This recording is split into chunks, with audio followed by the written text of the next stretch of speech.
This is a Fleet Success Show, dedicated to helping you and your fleet succeed using the experience of fleet professionals and Hall of Fame fleet legends. The show that explores how the pillars of stakeholder satisfaction, intentional culture, resource efficiency, and risk management all combine to lead your fleet to success. We're glad you're here. Now, let's get into the show.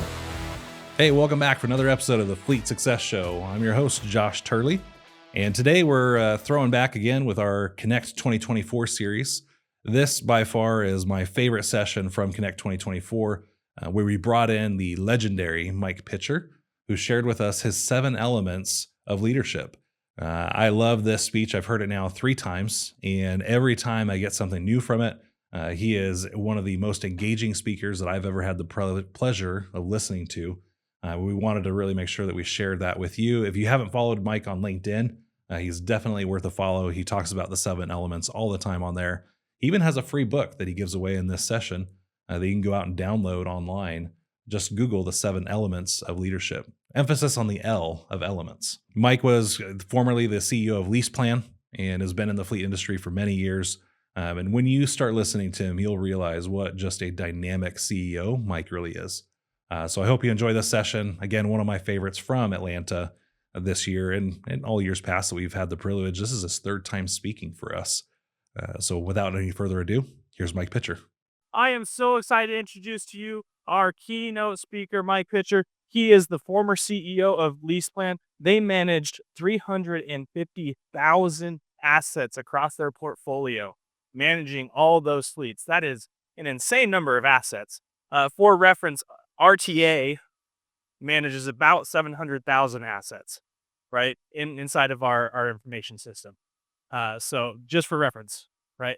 But they're actually, LeasePlan was an FMC. They're a fleet management company. So they were doing everything for these companies, which is absolutely insane.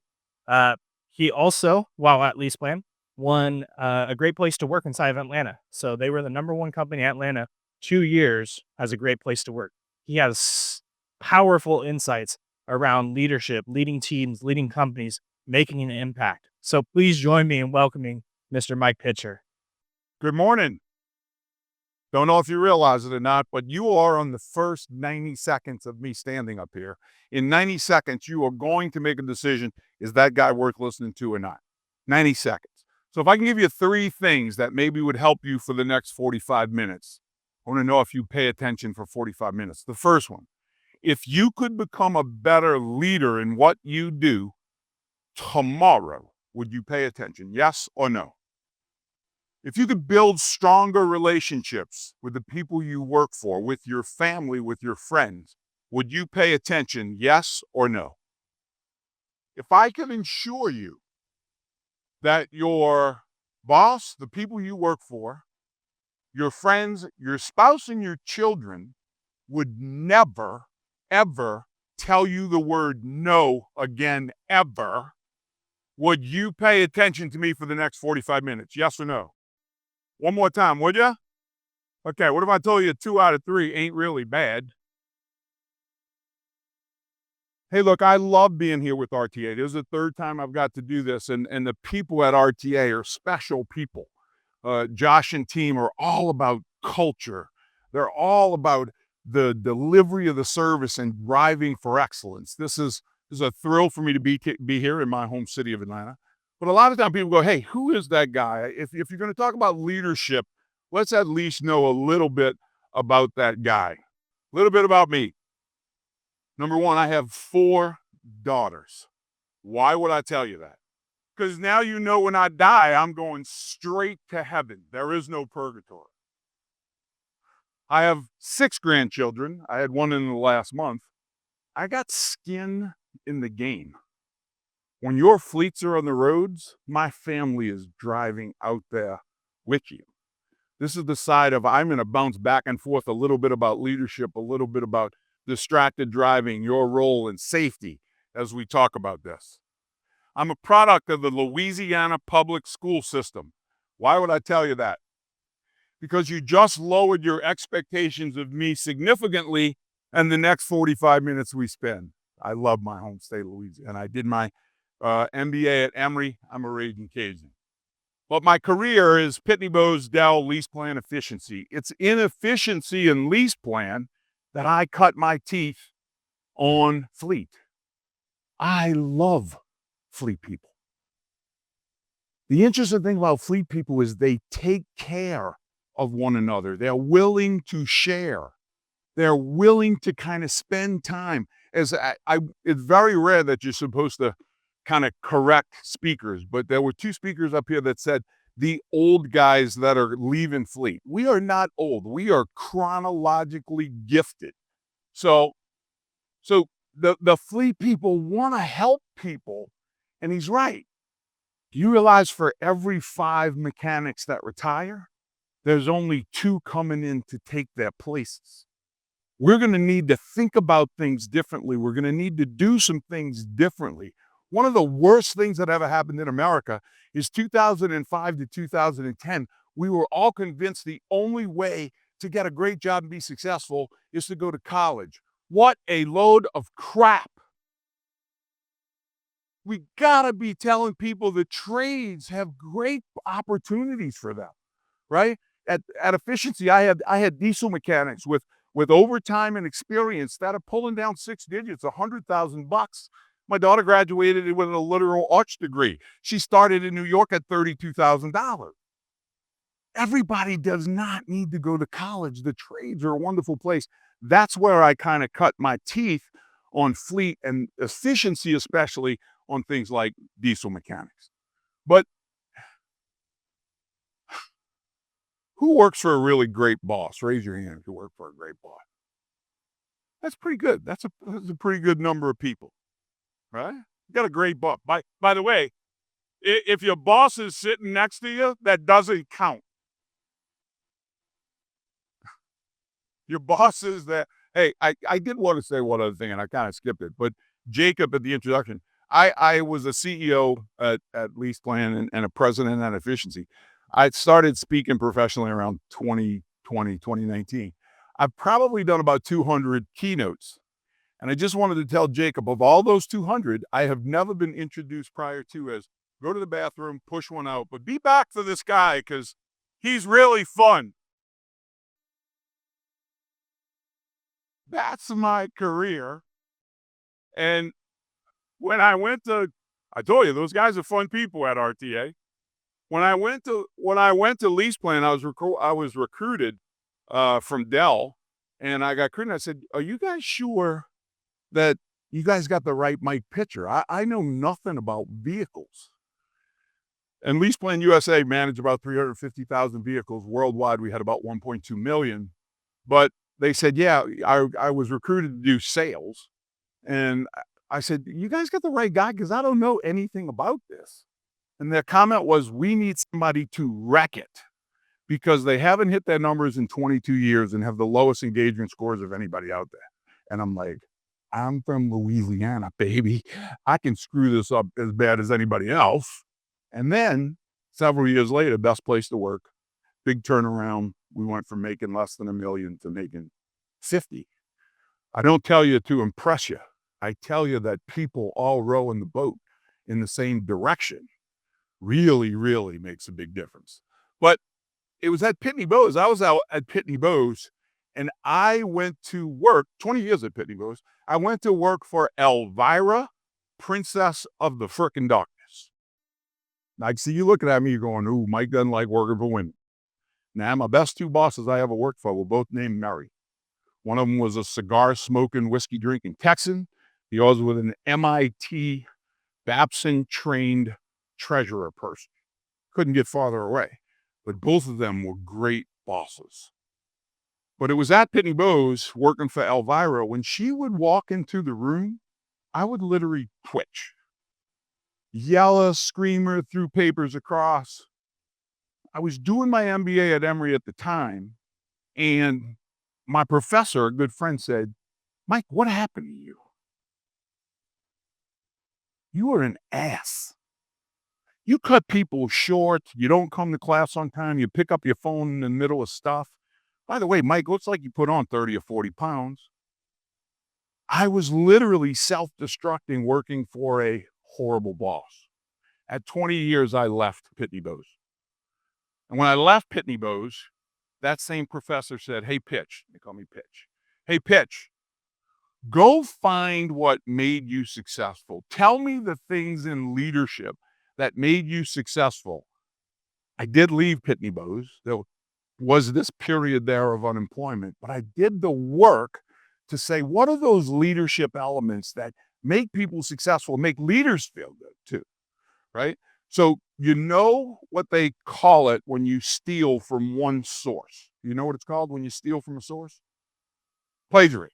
You know what it's called when you steal from a bunch? It's called research. So I researched and went out and did some work, and I created a book. I actually did it originally for my 4 daughters, so they'd see what I thought was important in leadership, caught some traction and went out. And I found 7 threads that great leaders do. So you have been here for a couple of days. You've been in sessions where they were talking about things your company, your organization, your department can do to be more efficient. This presentation is very different. This presentation is about you. And it's about you. And it's about you. It's about all of you as leaders. I want you to understand that people go, wow, we need great leaders. What does that really mean? You see, it's really important that we define leadership. So I want to start with you as we talk about leadership. I want to talk to you about what it means. Leadership is influence. If you are in a role that influences other people, you are in a leadership role. If you influence the thoughts, the behaviors, the beliefs, the actions of other people, you are in leadership role. How many of you are married? Raise your hand. How many got children? Raise your hands. Keep it up, keep it up, keep it up. How many of you lead people and have a team? Everybody is a leader at one time or another. You don't need a title to be a leader. You don't need to be a VP. You don't need to be a director. You don't need to be a general manager. You don't need to be a supervisor. If you influence the thoughts, behaviors, and actions of other people, you are indeed a leader.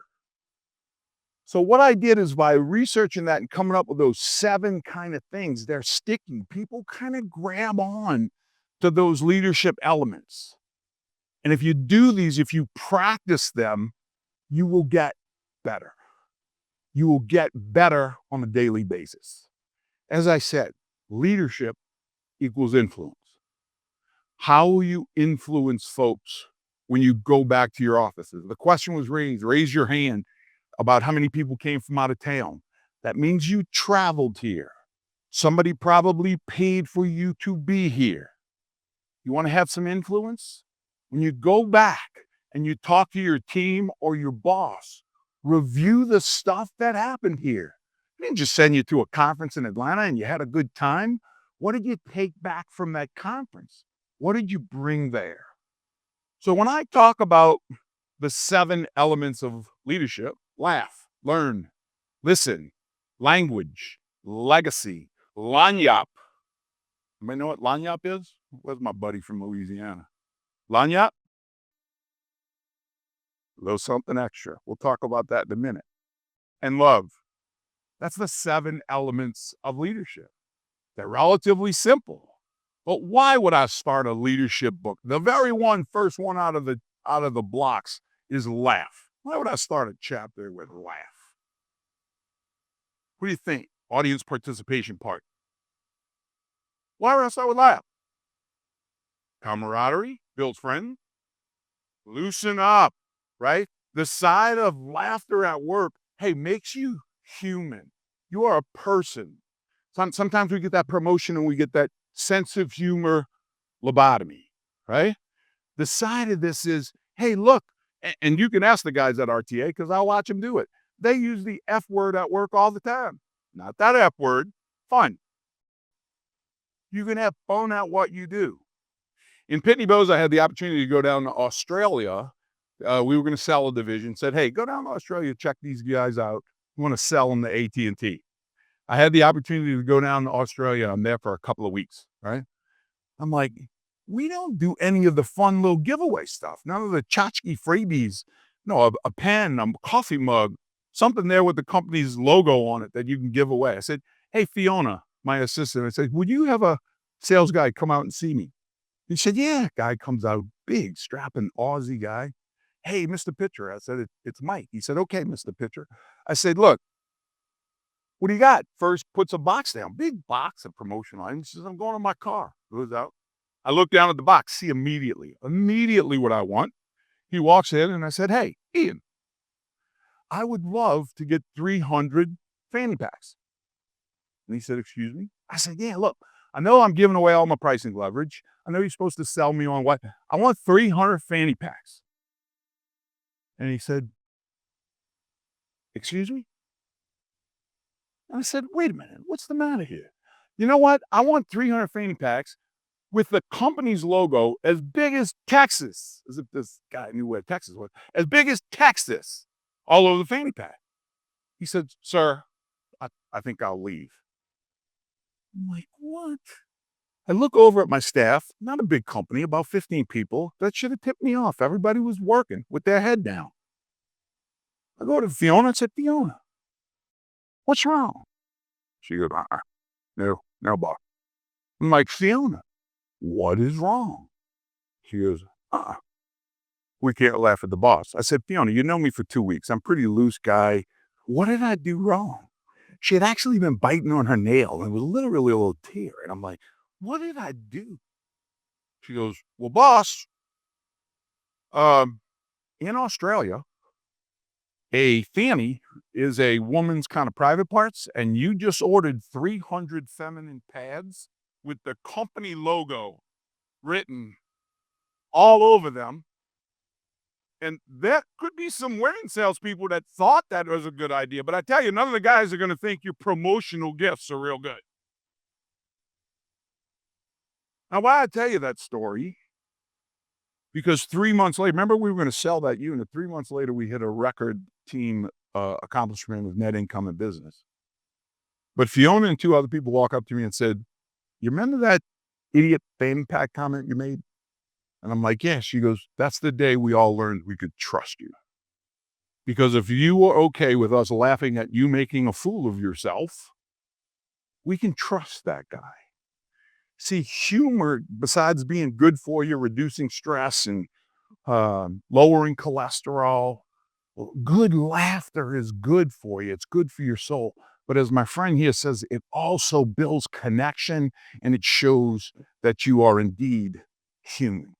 The first part of that is I get we're in fleet and I get there's some serious things that happen, but there's also some crazy stuff that's worth laughing about, right? You need to be that person that's open to it. When I was CEO at LeasePlan, we managed the fleets of Audi and Volkswagen, 2 companies that work together. I got a call to come down to the 5th floor for the accident management group. And I said, what's the matter when I got there? And she said, boss, there's a guy from Audi in an A4 that backed up and hit a Volkswagen Passat. They dropped into each other and they're both on the phone. I'm like, what's the problem? She goes, they're in a fist fight. She goes, what do we do? I said, wait till who wins and then take that call first.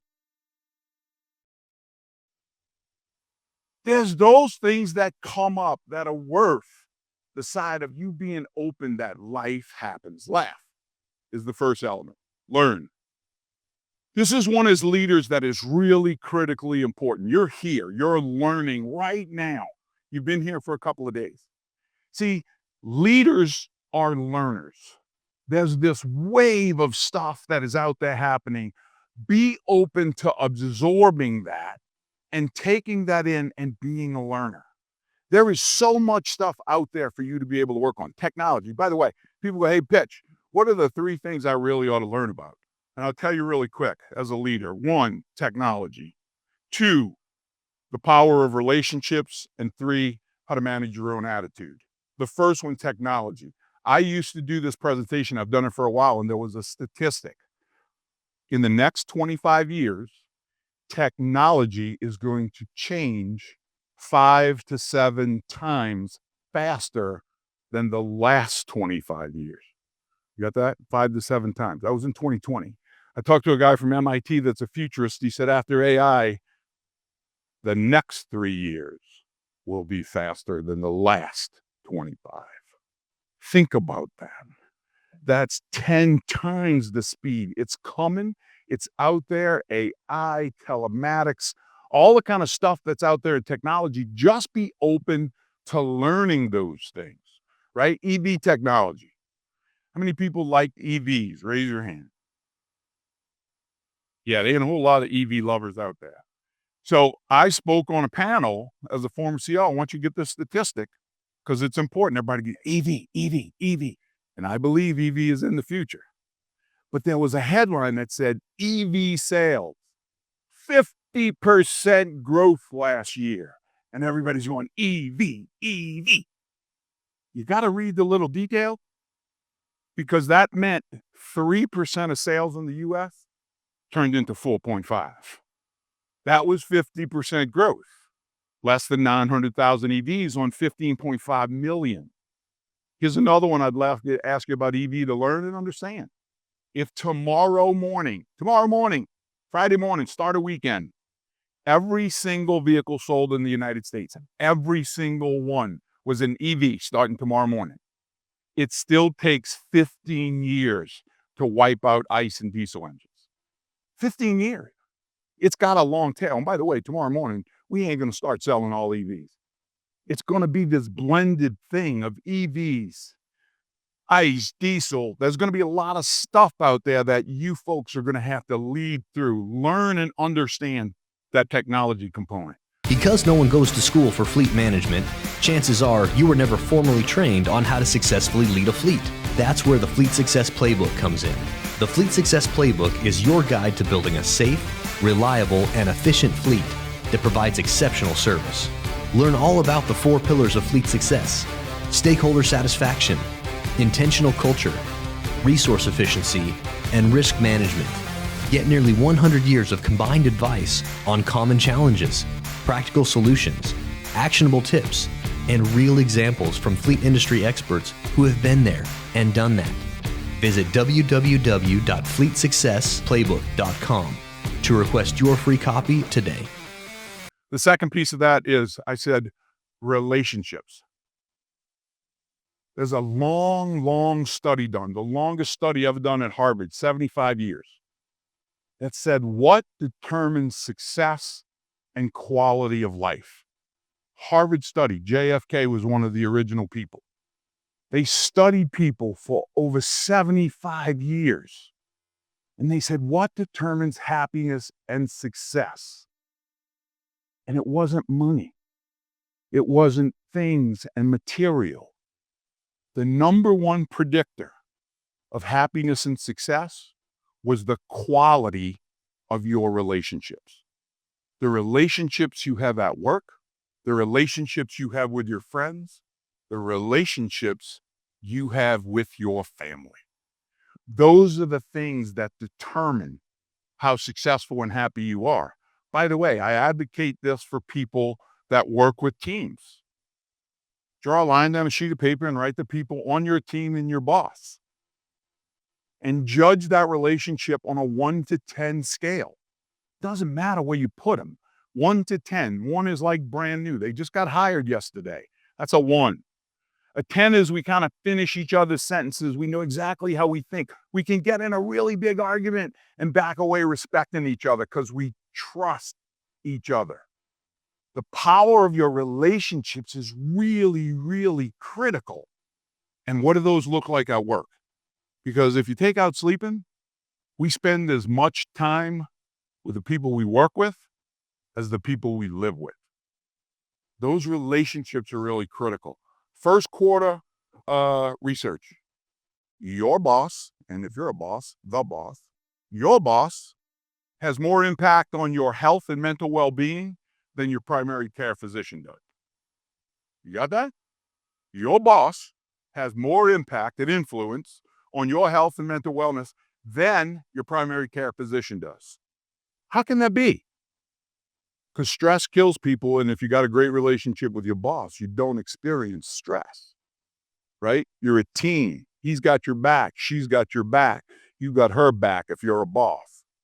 Those sides of understanding that dynamic in that relationship are really critical.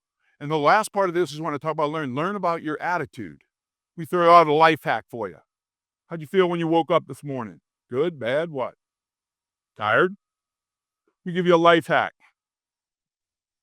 Every single morning before your feet hit the floor, think to yourself the 3 things that you are having gratitude for today. 3 things. My wife, my husband, and I have been a great week, right? Work sent me here and I'm learning stuff. My health. I don't live in Tampa. I mean, the things there that, seriously, that you're grateful for. What are those things you're grateful for? Let me tell you this stat. If you can look in your closet and choose between 2 shirts or outfits to wear, and if you can choose between 2 pairs of shoes, you are more affluent than half the people on the face of the earth. 2 shirts, outfits, 2 shoes. My wife saw me speak and she said, really? 2 shoes? But think about it. What are you grateful for, right? What are the things in your life that you are grateful for? You set your attitude every morning. So there is a book out there. Write this down if you keep these kind of notes. How full is your bucket? There is a book, How Full is Your Bucket? And here's the premise, that all of us walk around with this imaginary bucket on our hip. And every single action and encounter either fills that bucket or empties that bucket. When you were outside getting coffee and you had a conversation with somebody, did they fill that bucket or did they empty? Everything is either positive and neutral. Positive and negative, generally very few neutral. And we have hundreds of interactions every day.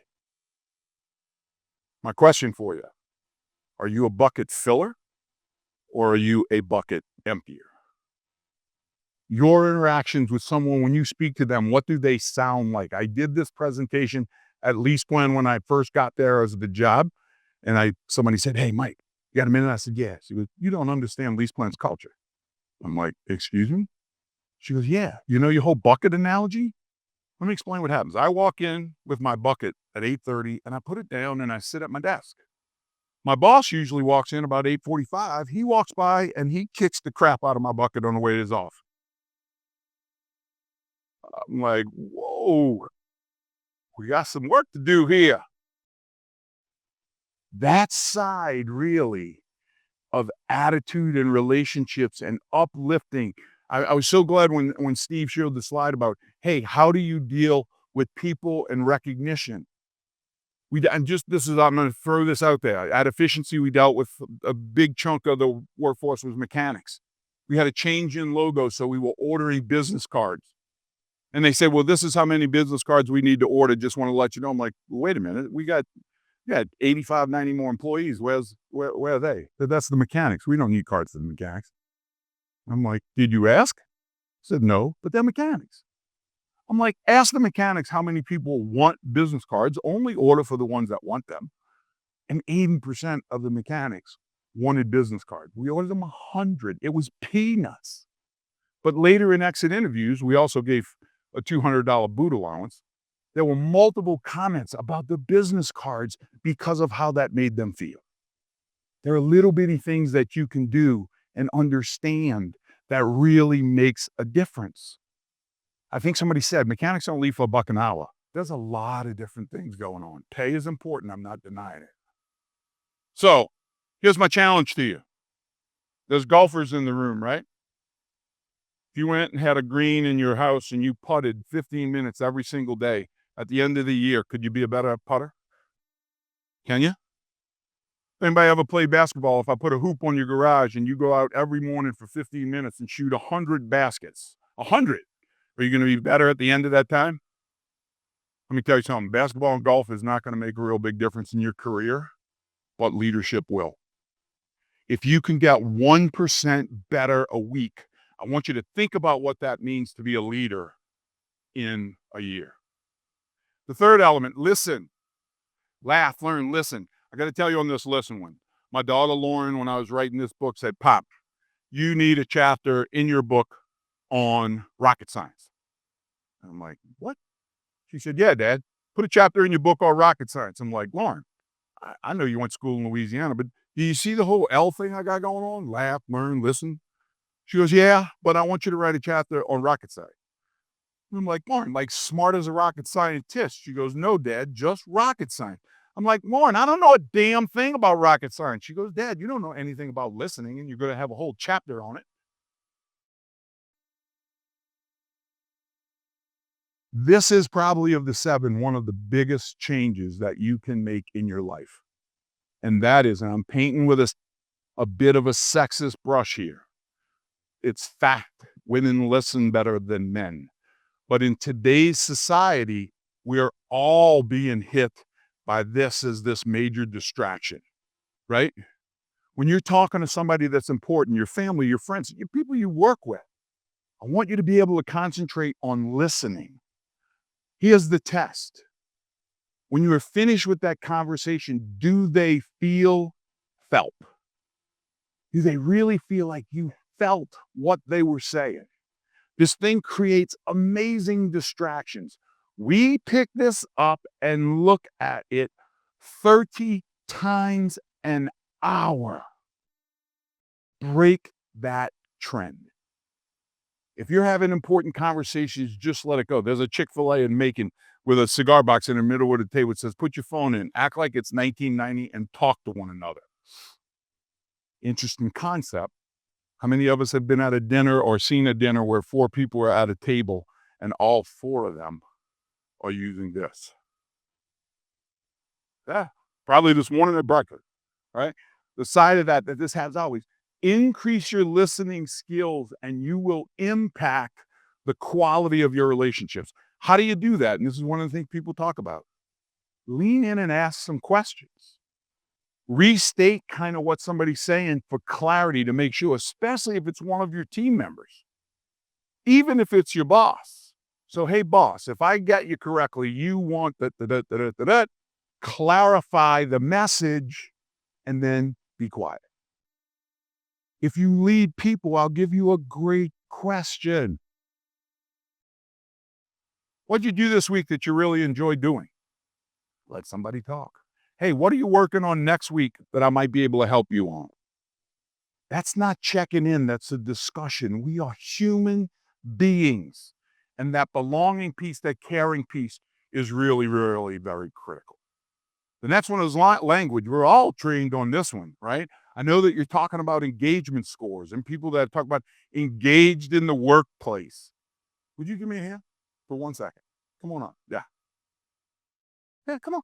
Come on. Come on. All the way up. Come on. Ryan and I talked a little bit, but not about this before. I want you to help me with this because I'm your boss, right? I'm your boss. And I want you to look up there on that hill. You see the big white house? A beautiful house, isn't it? Got really bright light. Yeah, it's got big lights on the front. See those white columns? It's really pretty, right? Look down just a little bit and see those 2 vehicles? You see that big F-150 and that Tesla? Mm-hmm. I'm environmentally conscious, so that Tesla really appeals to me. But look down on that water on that lake. See that boat? Is that a beautiful boat? Is that yours? So I want to tell you something, right? That house, those cars, and that boat, that can all be mine if you just do what the hell I tell you to do. For you. Yeah, thank you. Thank you, Ryan. And then we go, man, nobody is engaged. What's your language sound like with a team? How do you pull those people in? Words like we and our and us instead of I, my. And then if you're talking outside of your department or somebody at a higher up level in the corporate, they, right? Those kind of things, your language is really, really important. Your language in an email and a text, people go, well, you really can't get the tone in an email because there's tone, your physical language, and then there's the actual words. You can't get the tone. I said, you can't get the tone.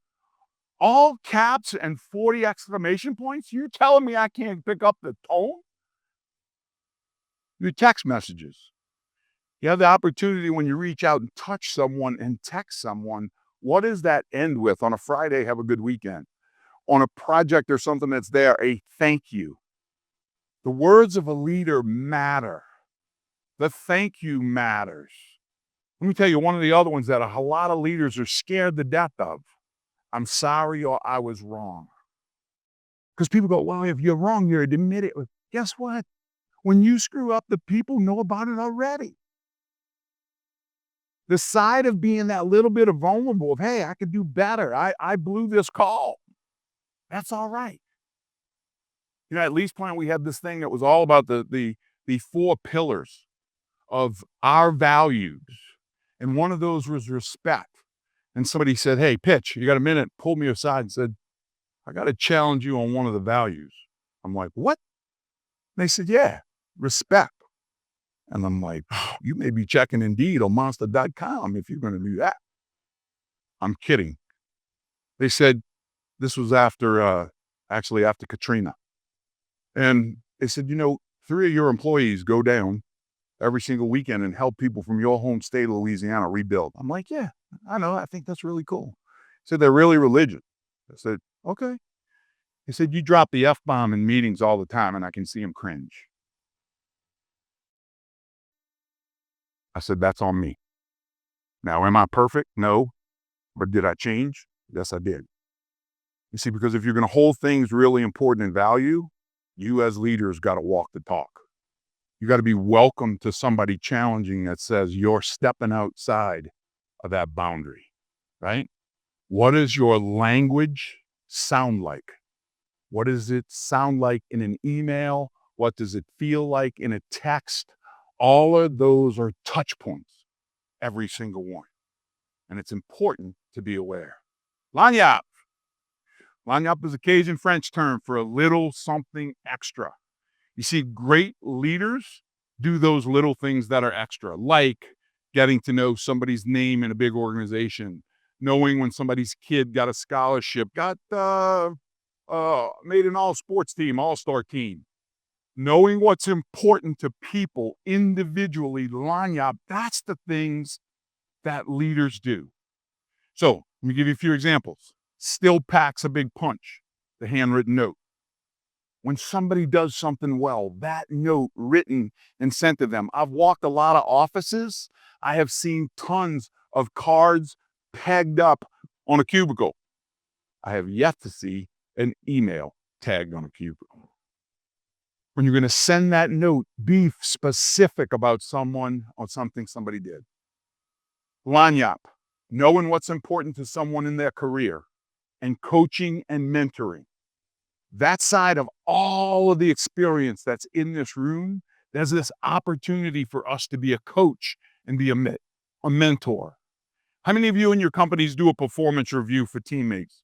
Raise your hand. That's a decent number of people, right? I've done a performance review in a bar, I've done one in a pool, and I've done one in coach class of a plane.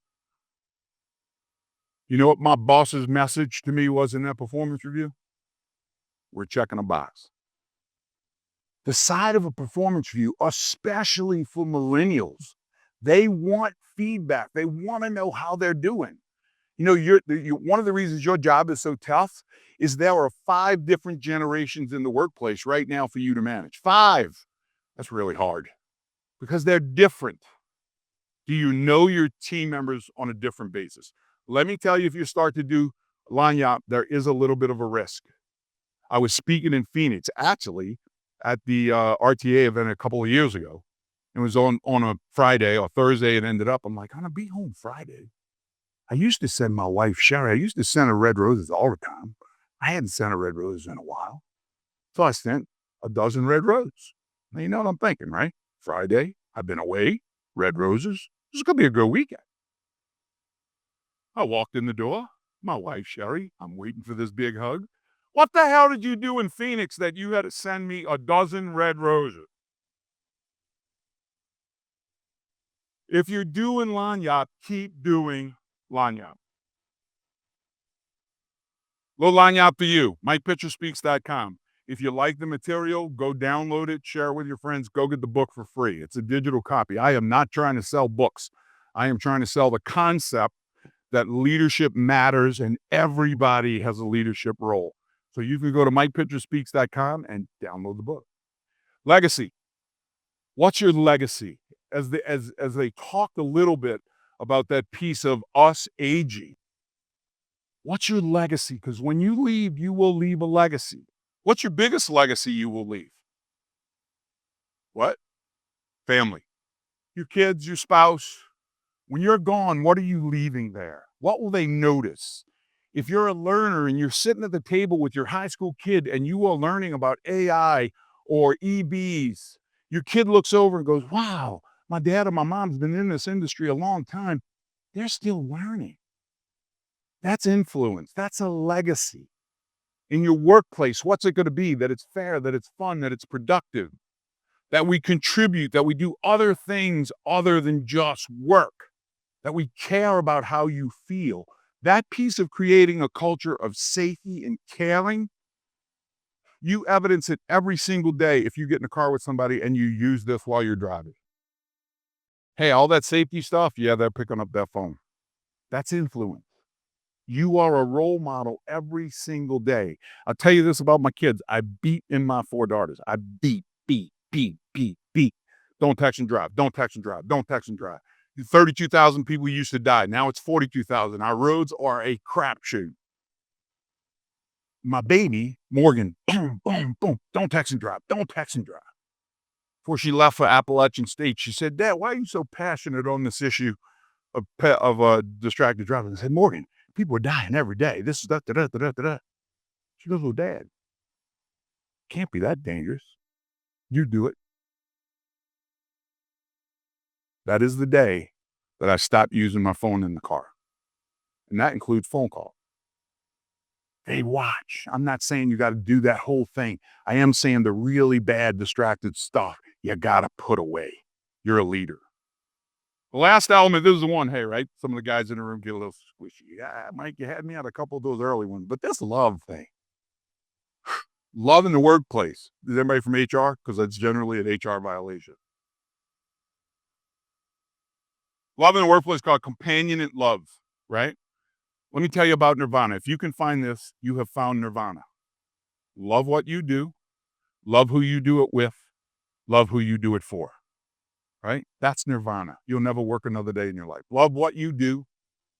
Love who you do it with. Love who you do it for.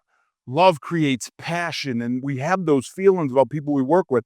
We're actually with them more in waking hours than, like I said, your family. So that piece of finding that is critical, and it's in the workplace. Now, when I say love and passion about what you do and the things you do at work and the people you do it with, I want you to know it doesn't kind of discount accountability. When I did this presentation at LeasePlan, a guy in the back of the room raises his hand. Goes, pitch. They call you pitch, right? Pitch. Let me ask you this question.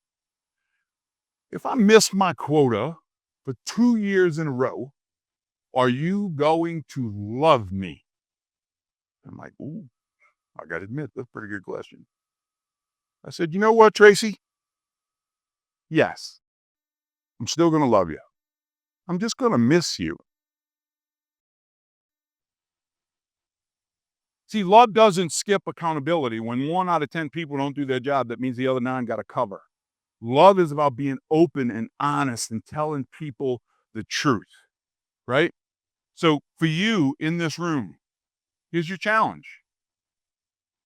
Before leaving here, maybe on the plane, maybe in a car, pick 3 out of the 7 that you will work on doing tomorrow. Listening always packs a big punch. Lanyap is, hey, I'm going to do those little things that I used to do. I'm going to do those little things that I used to do. Pick 3 of those 7, but they're easy. Laugh, learn, listen, language, legacy, Lanyap, and love. And somebody said, Mike, those are almost common sense. And I'm like, yes, but they ain't common practice. Which ones can you use to impact? So I'll close with this story about my dad, and I will make this where I'm maybe 1 minute late, but not much more. My dad had Alzheimer's, and he lived with me for a couple of years. It was a good experience. My mom was still in New Orleans. And my dad, I came home one day, and he said, Michael, It's time for me to go in nursing home. Like, Pop, we're doing good, right? We're doing good. He goes, nah, there don't need to be two dads in this household, your kids, your wife. I want to be back where your mom is at in New Orleans. I want to go to a nursing home. So my dad had Alzheimer's, so you know what I thought, right? I'll wait this out. He'll forget about it. It won't be a big deal. Nope. Every single day, Michael. We found a place, got situated, actually had a neighbor in the facility, and we were going to go. We left that day. We hit Alabama, and he's scratching his face, and he's scratching all over, and he's scratching and he's scratching. I'm like, Pop, what's the matter? He said, drive, Michael, just drive. We hit Mississippi. He's scratching more. I said, Dad, we don't need to do this. He goes, we're going, drive. He said, let's stop, get a beer, though. I'm like, okay. He said, but I ain't drinking any of that Bud Light crap you drink. I want a real beer. I'm like, all right, Pop. We stopped to get a beer, we drink. This is before I was in Fleet, so relax about drinking and driving. All right, one beer. About Louisiana, I look over and my father's actually bleeding on his face. I'm like, Pop, what's the matter? He said, drive, Michael. Get to Louisiana, we pull in the house. My mom had a stroke, so nobody was in the house, and I told them, hey, leave everything exactly like it is. My little 5'6", 160-pound dad goes through, rummages in his room for a minute, comes walking out, got a cigar box and his army jacket. He goes, let's go. He goes, I want to determine what these people's view of alcohol at a facility is. I said, Pop, lay off the beer for a minute. What's in that box? He said, what do you mean? I said, what's in that box? The cigar box. It was my valuable. It's that 806 square foot house. My dad never made more than $10,000 in his life. I'm thinking both of my brothers are screwing me out of valuable somewhere. What's in the box? He said, don't worry about it. I said, Pop, what's in that box? And he flipped open the box, and there were letters from his army buddy. There were letters from me in Australia. There were Cub Scout pins. There were cards from my brother that had lived in Greece. There were notes from my mom on certain specific days. And he looked at me and said, Mike, this is how I knew that I was successful. There are people in my life that love me. And I love my dad's definition of success.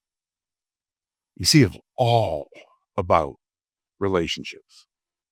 And as leaders, every single day, you have the ability to impact relationships and other people's lives. What you do is important. We have learned that essential is fleet. Stuff needs to get from A to B, and people need to do that safely because there's other people out on those roads with our team members. I wish you all the success in the world. I thank you for these 46 minutes you've given me because there's one thing you will never, ever get back, and that's your time. Thank you for your attention. Lead, laugh, and love. Thank you very much. We hope you enjoyed the show. If you'd like to help support the podcast, please share it with others. Post about it on LinkedIn or leave a review. Want to learn more about our fleet management software, Fleet 360? Check us out at rtafleet.com. If you want to learn more about having your fleet evaluated by our consulting team, go to fleetconsulting.com.